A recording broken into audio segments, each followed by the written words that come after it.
Do right. As you can see, I'm not Zhou Hemeng, which is my colleague. She's sitting right next to me. Hello. Because we are sharing the computer today. Mr. Cao, hello, a warm welcome to you, especially. Very, very Hello. glad that you are here. Hello, nice to meet you, With Professor us. Abel. Yeah. Thank you. And yeah, a very warm welcome to everybody of you. I hope you feel well. Thanks for coming by again, I can say, to some of the participants. I see very, very happy that you are here.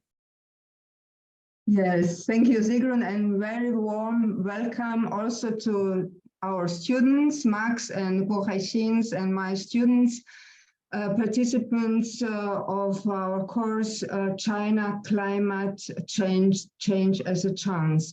The focus of our seminar are renewable energies, water, sun, and wind.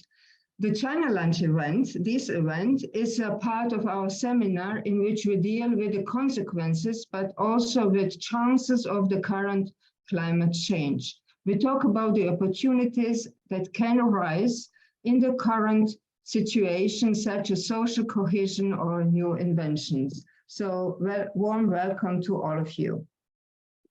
Okay, back to me. Today, US President Biden is meeting China's President Xi Jinping in Bali.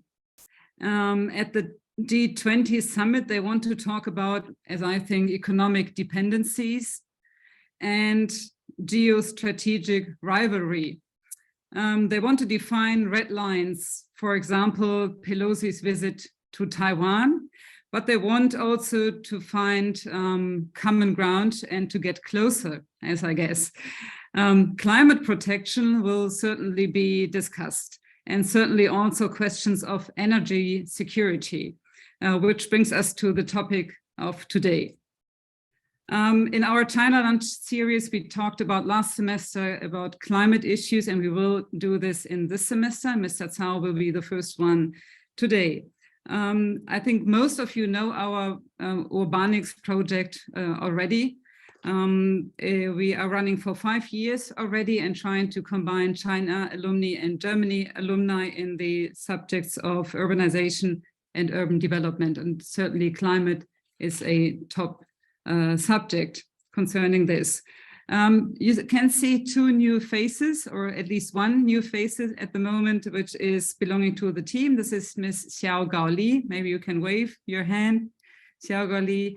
And you know Dr. Becker, of course, already, and Paul Hoffmann, and here's Zhou Hemeng. She will talk to you later.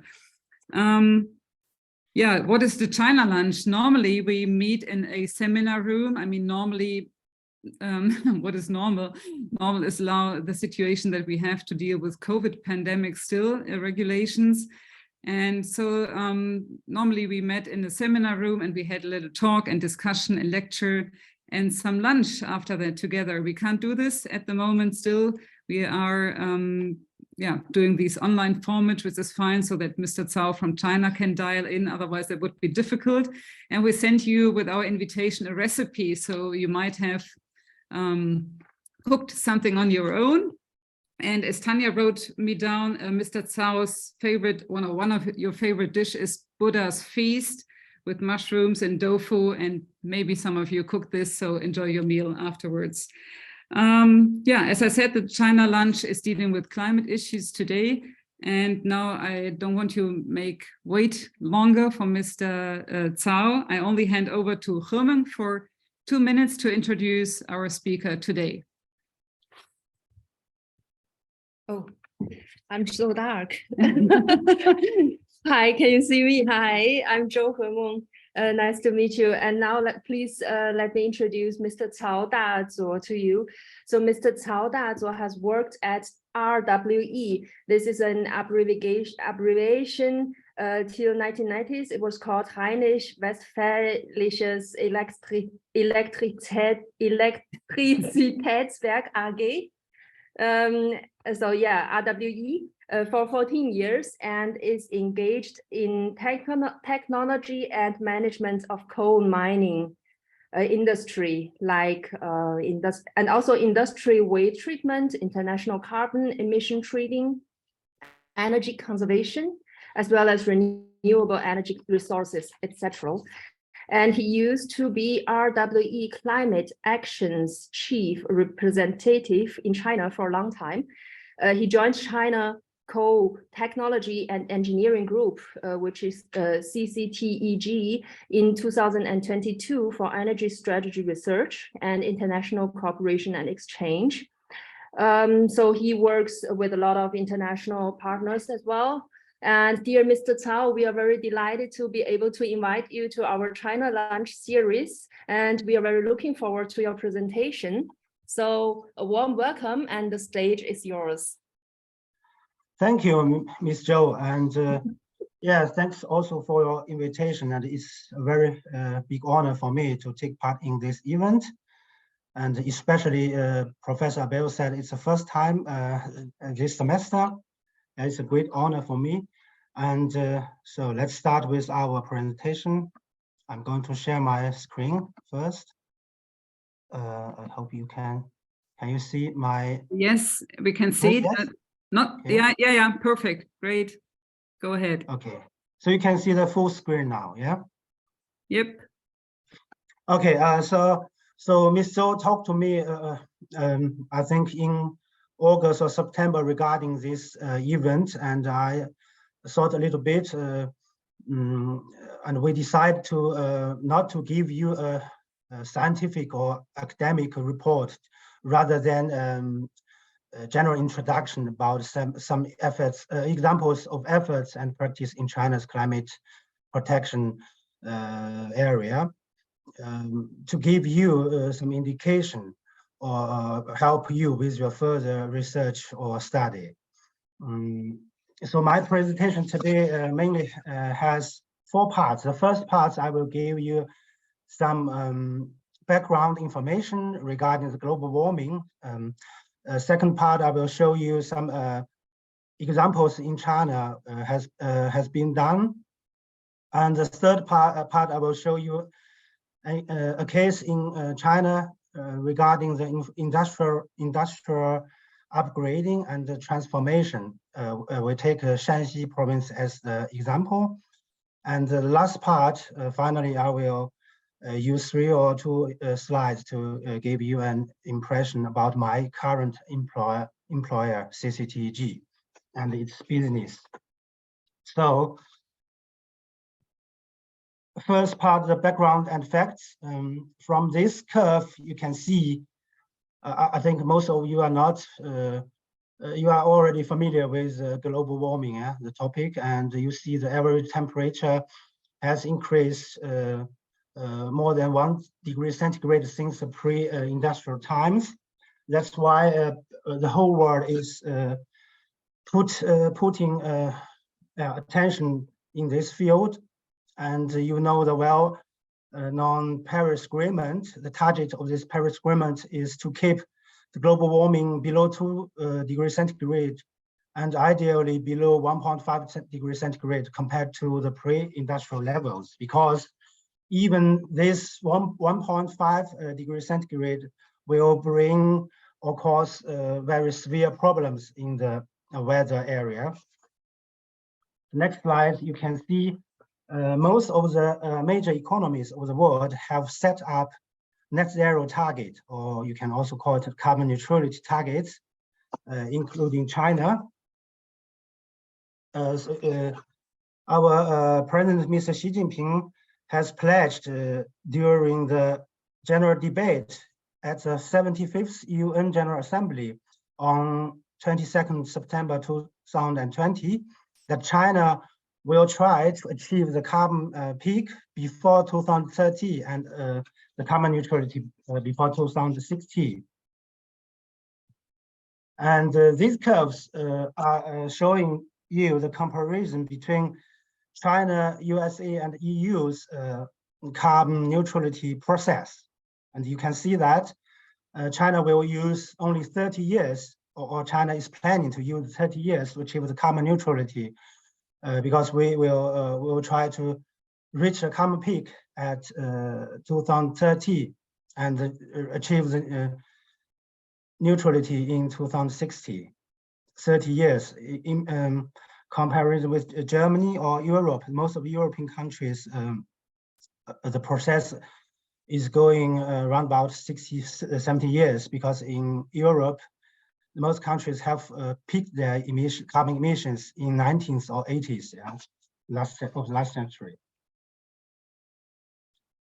This chart is showing you about the totally accumulated CO2 emissions since the industrial age.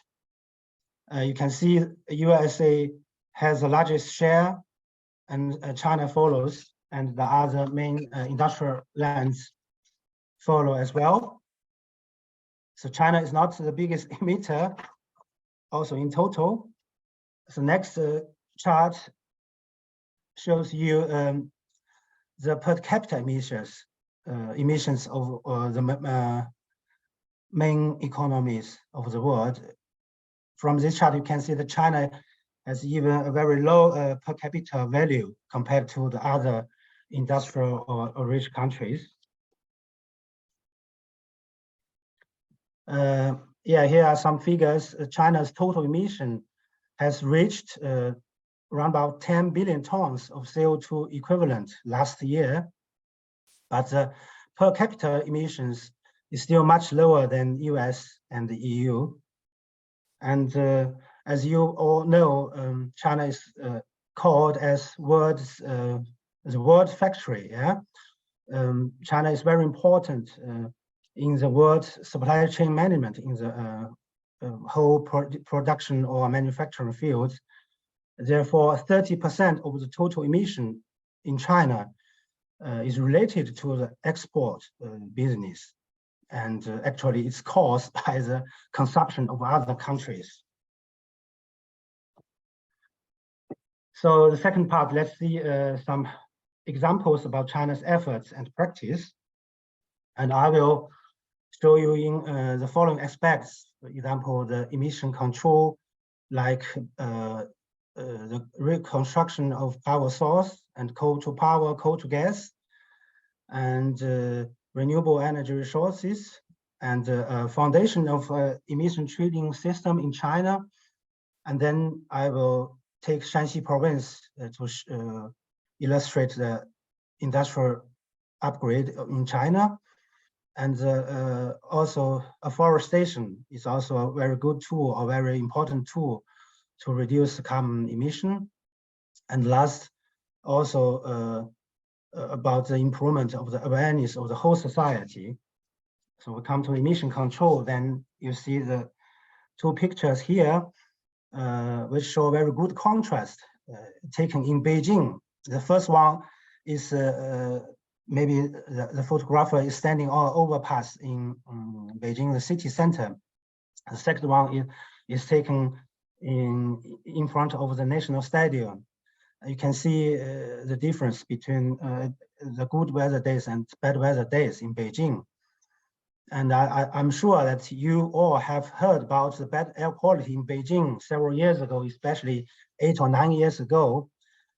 And in the table, I found some data to do this comparison. You see in 2013, the average value of PM 2.5. PM 2.5 is an important indicator to show the air pollution. PM means fine particulate matter. Yeah? You see the average value in 2013 was nearly 90. And in 2021, it has been reduced to 33. And the heavy polluted days in the year 2013 was 58. It means you have almost 1 day per week, very bad air. At that time, I was also in China for my assignment by RWE. So you see the bad air days from left side, I have also experienced almost, I think 1/3 of the whole year was such air. But now in 2021, we only have 8 days in the whole year for heavily polluted days. From these two pictures, you can see the efforts in China, especially in Beijing. People have done a lot to change the situation, and the situation has been also changed fundamentally. Nowadays, people don't talk a lot about the air quality because you don't even notice that every day. Almost every day we have the blue sky, but several years ago, 8-9 years ago, it's a dream to have a blue sky in Beijing. And here, for example, the mirror. I think these photos I took from internet is about the rural areas in Beijing, which show people to change their heating method from traditional coal furnace to gas or to power.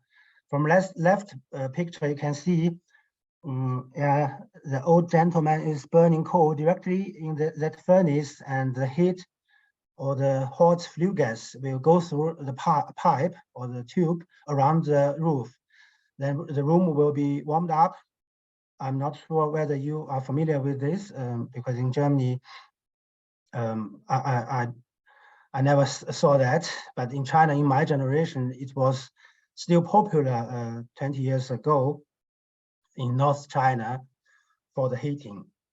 On the right side, you see people change coal furnace to gas furnace or to air source heat pump. And the air source heat pump is now, I think, a standard part of Germany's new built house, but it's in China is still new, and people are beginning to transform from the traditional coal furnace to these new types of heating method. And it's also bring a change of the lifestyle in the rural areas, and the government provides subsidy or support. For example, people will get the furnace or these pumps for free or at a lower price. And in the first years, they will get also incentives for the electricity or gas usage. Yeah, it's a little bit expensive than earlier, but it's at least cleaner. Yeah, not only for the air, but also for themselves at home. They will have a clean environment and a clean space. They don't need to burn coal at home and clean the ash. I think it's anyhow a very big progress. Oh, let's come to this comparison. While I was making this presentation on the 1st of November, I tried to look it up in the internet about the air quality of Beijing and Berlin. It was 8:00 a.m. in Beijing time, 1 a.m. in Berlin. You can see the air quality or the PM 2.5 value in Beijing was 13, which was very good, but in Berlin was 91. It's moderate, but I think it's lightly polluted. And I don't know what happened in that evening after your Halloween party, but anyhow, you can see, yeah, that also happens now. Sometimes Beijing's air quality is better even than in Berlin. Yeah. Yeah. Next slide shows you about the pollutant emissions in China or in world's thermal power plants. So the rows are showing you the standard of different countries. The first row is about China. The second row is about the real average value of China. You can see the standard of China is very strict, and even more stricter than the standards in USA, Japan, and European Union. And the real value of China is much lower than the standard in China. So the columns are showing you the different kinds of pollutants. For example, the first one is nitrogen oxides. You have NO2, N2O, and NO. Yeah, and the second column is about the sulfur dioxide. And the third column shows you about the dust emission. And even in the most efficient or cleanest power plants in China, for example, the Shanghai Waigaoqiao #3 thermal plant in the last row. So the value is very, very low. It means nowadays, actually, you have very clean power plants, also coal-fired power plants. If we ignore the emission of carbon dioxide, actually the coal power is also can be cleaned, can be taken as a clean power source.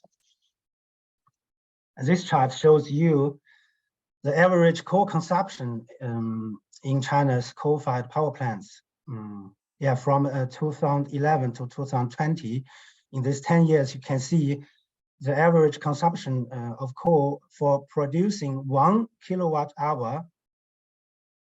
We can save around about 30 gram coals than before.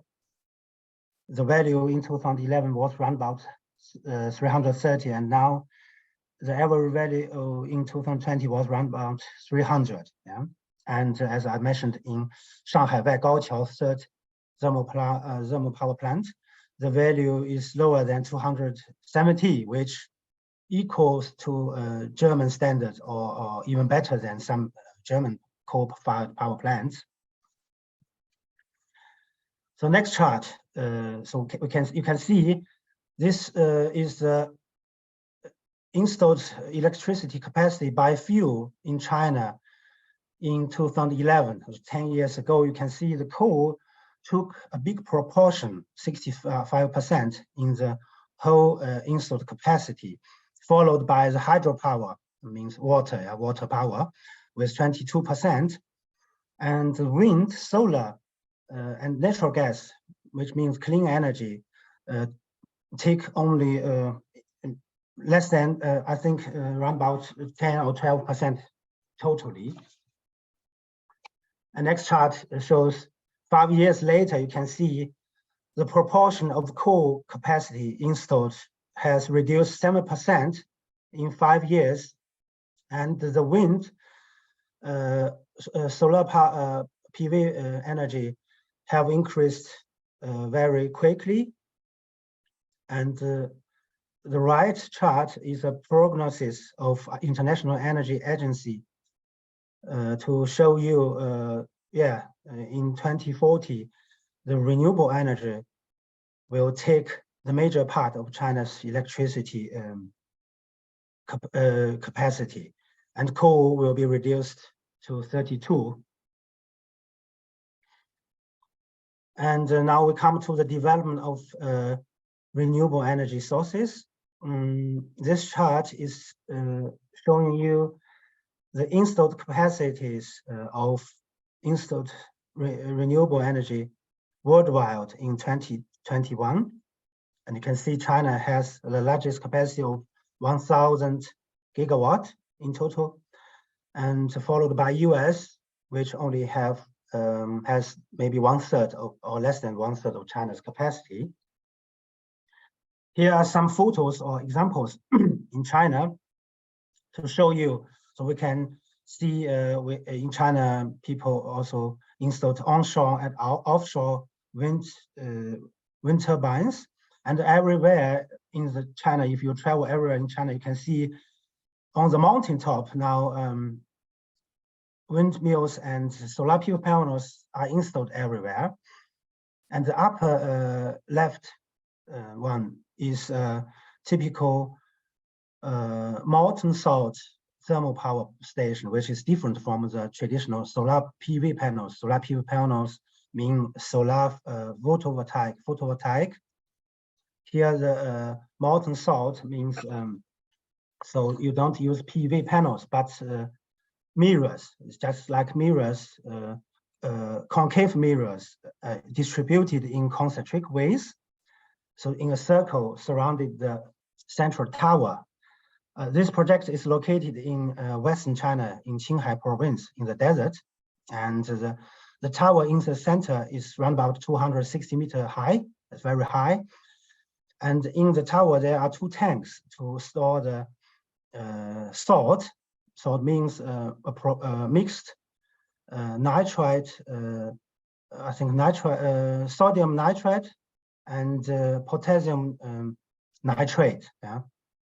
These 2 kinds of salts are mixed in the tanks, and the solar light will be collected and reflected to the tower, and the salt will be melted And the molten salt can be used for generate steam. They will heat the water and generate steam to drive the turbines to generate electricity. Yeah, this new type, new kind of power generation method is compared to the traditional solar power, because the solar power can only generate electricity in the daytime, yeah, when the sun there is. But this molten salt thermal power station can store the heat with the work medium, the salt, and this salt can store the heat and release the heat in the night if people need more electricity. So it also plays a role like energy storage. And I think these photos are for you also impressive, because 15 or 17 years ago, when I was first time in Germany, I saw everywhere wind turbines. I was a little bit curious, yeah. And nowadays, 15 years later in China, you can see it also everywhere, or even much more than in Germany. These charts are showing you the development of China's installed renewable energy capacity.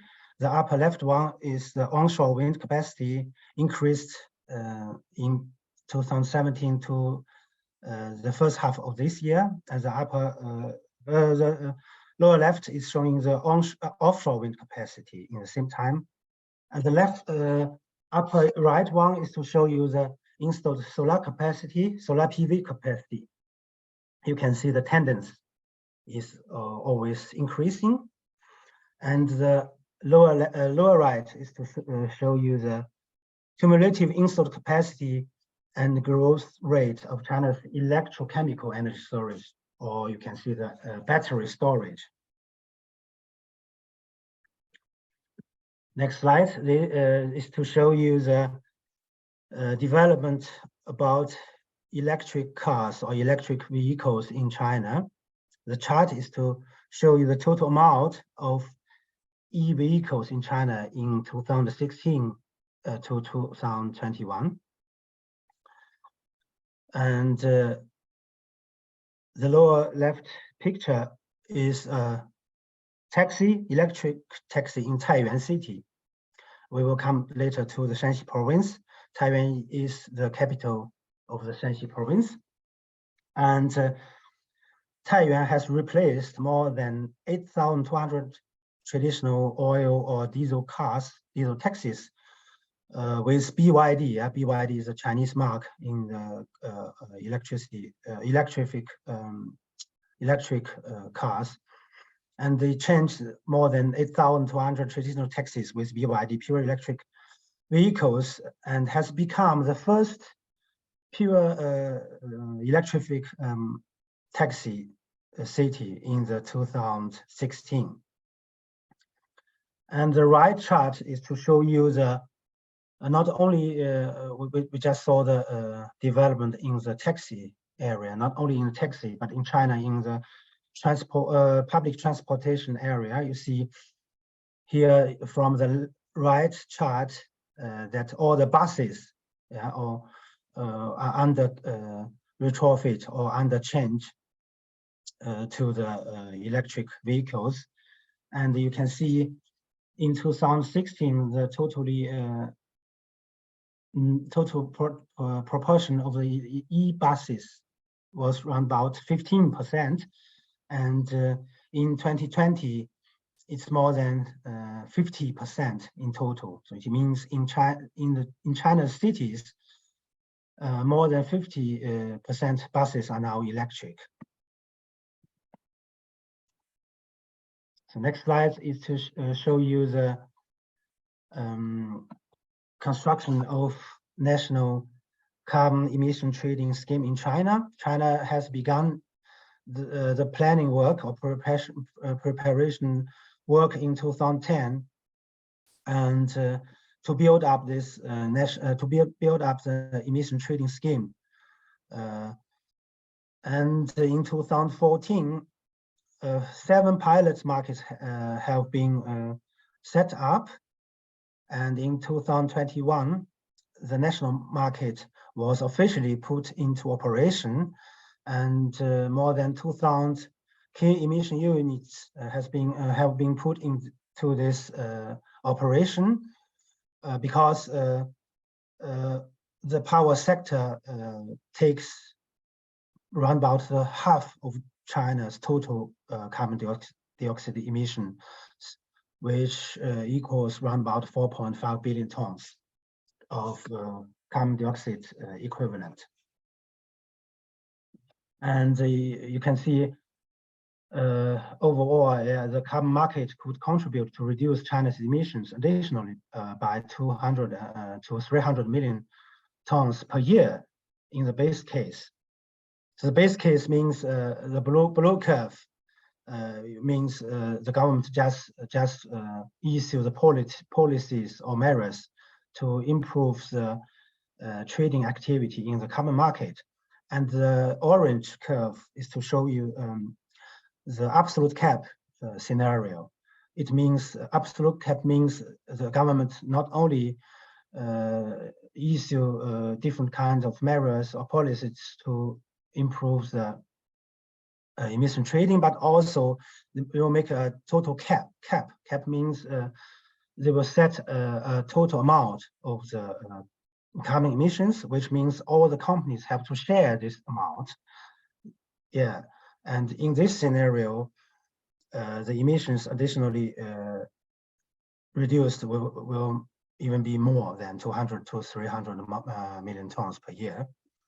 And the tool of carbon emission trading scheme will very good help the carbon peaking and carbon neutrality goals of China. So now we come to the third part. I will give you some examples about Shanxi province transformation in the past years. You can see from the China map, Shanxi located in the north part of China, or the north middle part of China. And here are some nice photos. Shanxi is very famous in China for its landscape and coal industry. Yeah, it's somehow like the rural area in Germany. And during the past years, Shanxi changed a lot. I personally was born in Shanxi and grew up in Shanxi before my university study.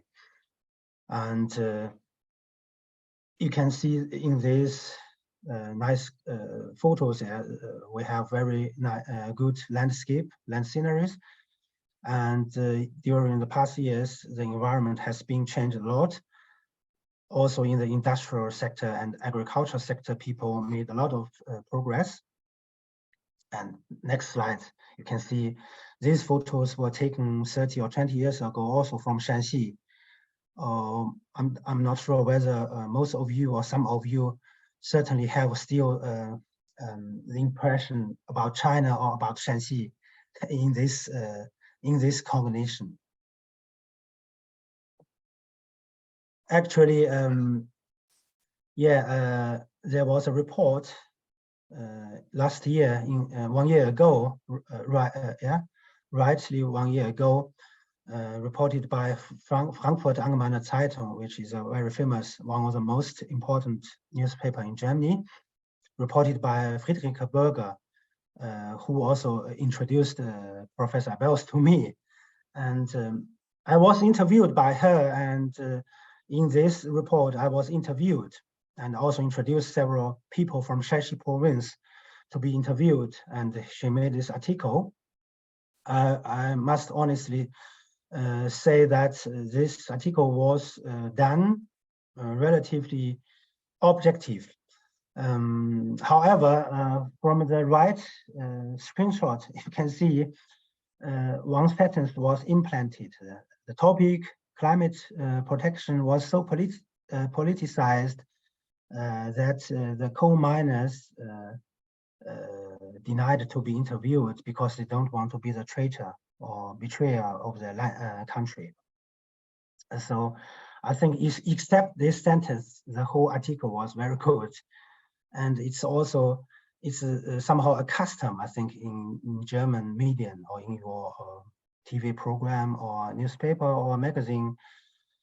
Sometimes some political statements have been implanted. So why I'm showing you here is to suggest or give you advice that for your own study or research or learning, please try to keep your clean mind and try to think rationally and objectively, and to listen from the both sides, and to do your research, to see the data from your own research. Then you will have a better impression or overview about China. Now we come to some figures about Shanxi's achievements in the last 10 years. You see the gross domestic product has been increased 93%, almost doubled in 10 years. And the import-export amount increased 135%. The total retail sales of consumer goods increased 91%, which matches the increasement of GDP. And the proportion of industrial structure have evolved from these values to a very better value. You see the service, the tertiary industry, has been increased from 35.9% to 51.2%. And Shanxi is a very industrialized area in China, so you can see the agriculture only takes around about 5% of the total proportion, and didn't change too much. And the secondary industry has been reduced from 58.7% to 43%. It means so industry structure has been upgraded. I think I'm not sure whether you are familiar with such descriptions. So I have a short illustration at the end of this page. So you can see the industrial structure means agriculture, the ratio of agriculture, industry, and services. Agriculture also includes the fishery, forestry, and breeding of animals. Industry includes normal manufacturing, power generation, paper, cement, or construction. And services mean education, entertainment, dining, transportation, and other things. And also tourism, of course, very important. And the next indicators, which I marked in green, shows that the energy consumption per unit GDP decreased by 33%. It means that the energy intensity of Shanxi province has reduced 33% during the last 10 years. And the forest coverage rate has increased 5.6%. Next one is also very impressive. The total installed capacity of renewable energy increased from 4.5 gigawatt to 38.89 gigawatts, almost 9 times than in 2021 than 2011. And the last 4 indicators are showing you the social achievements. For example, the enrollment rate of preschool education increased from 17.5% to 95.78%. It means nowadays almost all of the children can go to kindergarten. And the mileage of railway, the building of the railway increased from 3,773 kilometers to 6,250 kilometers, of which 1,150 kilometers are high-speed railway. High-speed railway, the definition in China means design speed larger than 250 kilometers per hour. And the number of registered patents increased 520% during the last 10 years. So we come to the next part, afforestation. So China is very famous for the man-made or artificial forests during the last decades. And from this chart, I only found this chart by 2015, but still you can see China plays a very important role in world tree planting activities. And I think the afforestation activities of China will play a substantial role and have a big impact on the contribution of China's carbon goals. Here are some photos to show you one example. The upper left map shows you Maus Desert, which locates in Ordos city of Inner Mongolia and Yulin city of Shanxi province.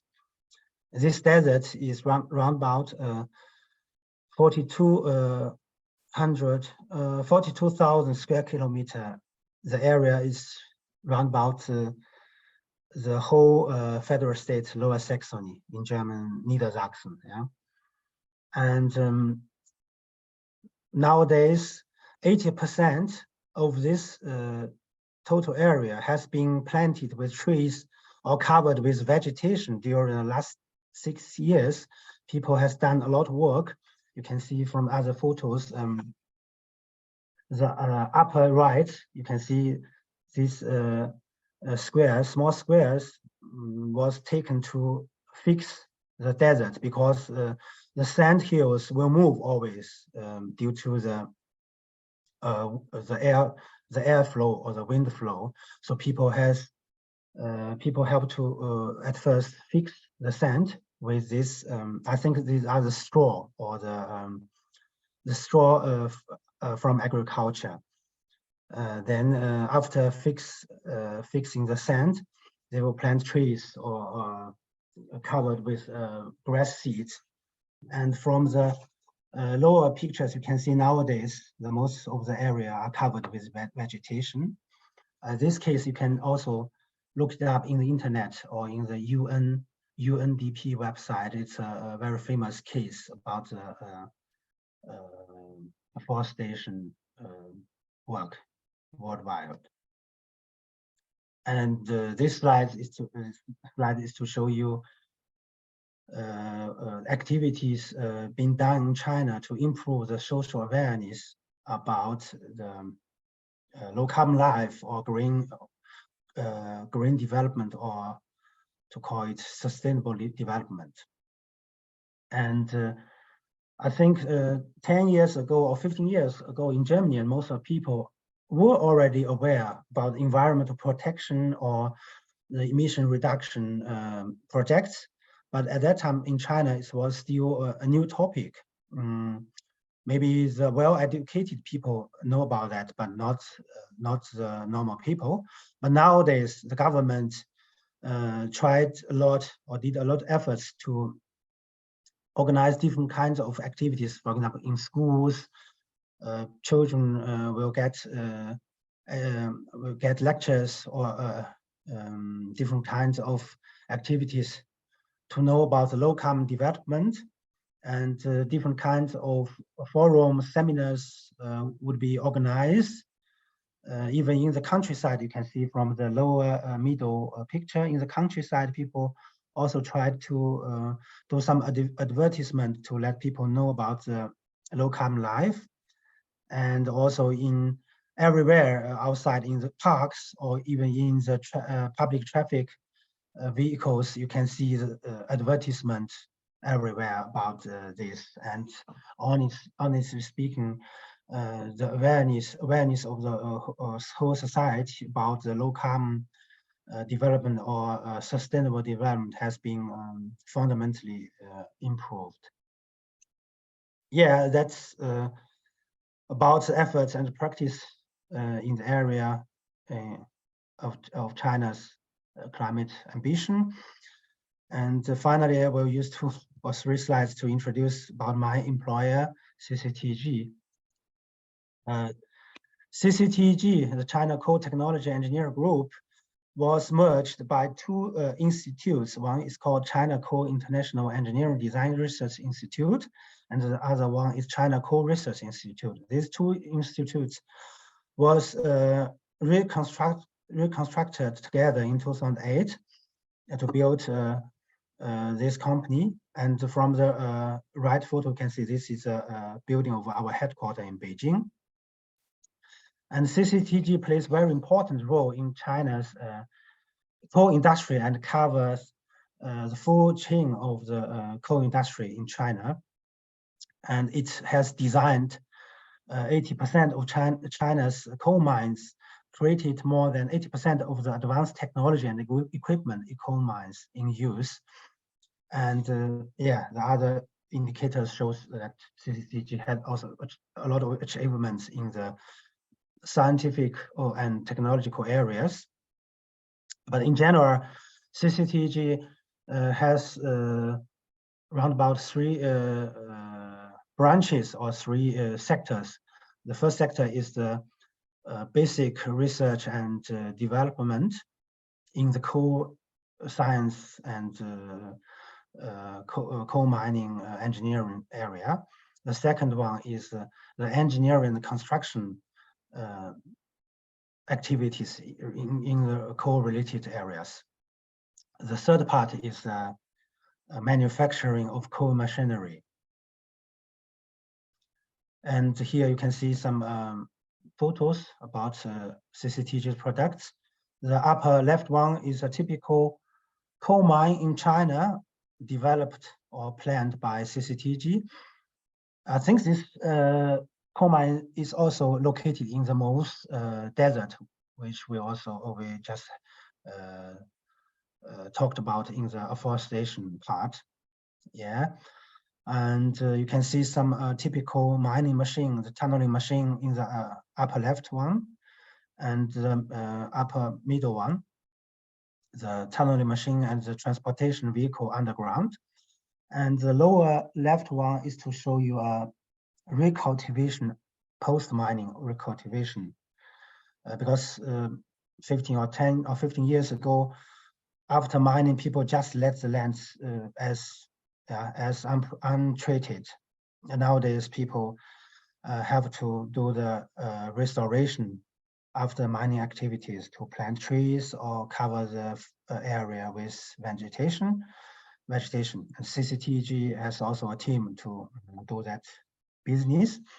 And the upper right one, you can see CCTG is not only dedicated in the traditional classical coal mining activities, but some of our subsidiary companies also tried to upgrade their products or their industrial structure. This ferry wheel in the upper right picture is located in Tianjin city and called Tianjin Eye, just like the London Eye. It's 200-meter high. It's a little bit smaller than London Eye. It's developed and produced by our CCTG Shanghai Institute. And in the middle, you can see this project in the building designed by our Chongqing Design Institute. And also CCTG is trying to develop more sophisticated technology also in robotics, because underground is dangerous for the coal mining workers. And these modern robotics really help to improve the safety standard, the safety levels underground. And in the lower right picture, you can see a central control room in one coal mine. This system was developed by CCTG to use the very popular cloud platform or range calculation, or to call it video mosaics technology to do the upgrade or improve of digitalization.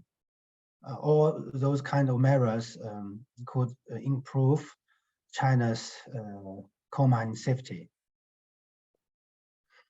And CCTG has actually also some German business or German related business, especially in our manufacturing of coal machinery.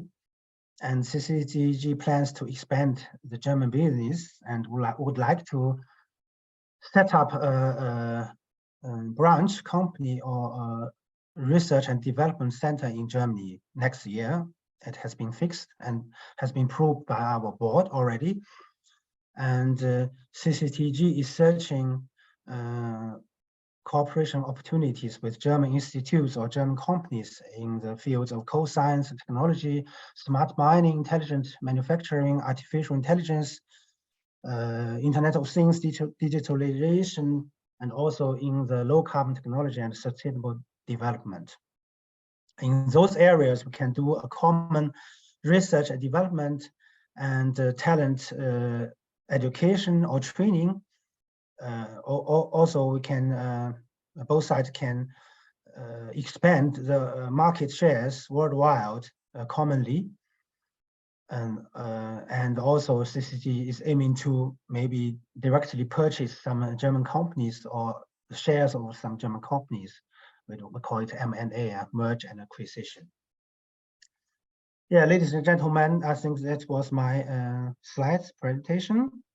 And thank you very much for your attention. And here are 2 email addresses of mine, and you can send me emails if you have questions or you have any kind of requirements or need from China, coal industry, and let's get connected. Thank you. Thank you very much.